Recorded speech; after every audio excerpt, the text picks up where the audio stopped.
creating with mixed media over the many years, decades to be exact. That's crazy. Anyway, I've learned some pretty cool tips, especially when it comes to blending with the artwork that you see here, right here or here, whichever direction it is.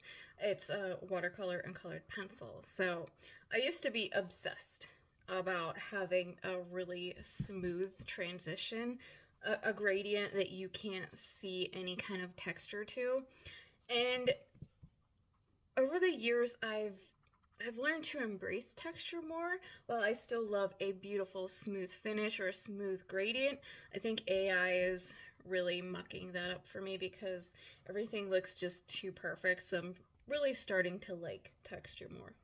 But if you wanted, with artwork like this here, you could take something like mineral spirits and start blending with a Q-tip or a paintbrush and get a smoother gradient with it. And of course, always test on something in a little corner, not directly on the artwork that is the finished product, because you don't want a result that you can't handle. Just as simple as that. But I was reading an email from somebody that I follow this morning, and she was talking about AI taking over the next year. She was talking about her 2026 predictions, and she's a pretty smart woman, and I like her a lot, but I don't think she's correct. She's like, AI is going to beautify everything, and this person is a coach for people, like a people coach, you know, how to get along with other people.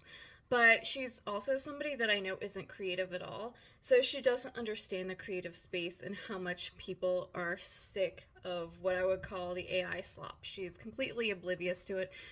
If you're not in that space, you don't know how much everybody hates it. And so that's where I disagree with her, because everything is starting to look the same. It's all pulling from the same kind of memory or information bank, and I think that AI is really ruining, not ruining, it's just reinforcing the fact that nothing beats human, just as simple as that. So it's kind of funny because I follow financials and statistics and all that good nerdy stuff, but even them saying that AI is going to take over in the consumer space, the only robots that have really been in our lives have been something like the iRobot, the Roombas, and maybe the cat litter boxes. And there are serious issues with both. For one, I won't even get into what has happened to people's precious pets with malfunctioning kitty litter boxes that self-clean. But if you didn't know, AI robot just went into bankruptcy.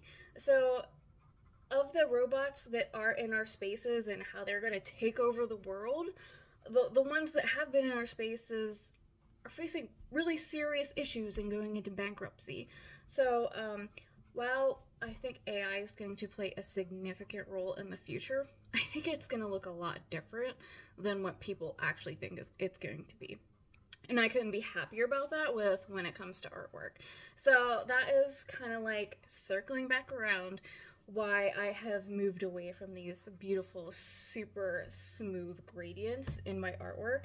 It's like, show a little texture, show what that paper is made of. It gives more of a human element whenever everything is really, really lacking that right now.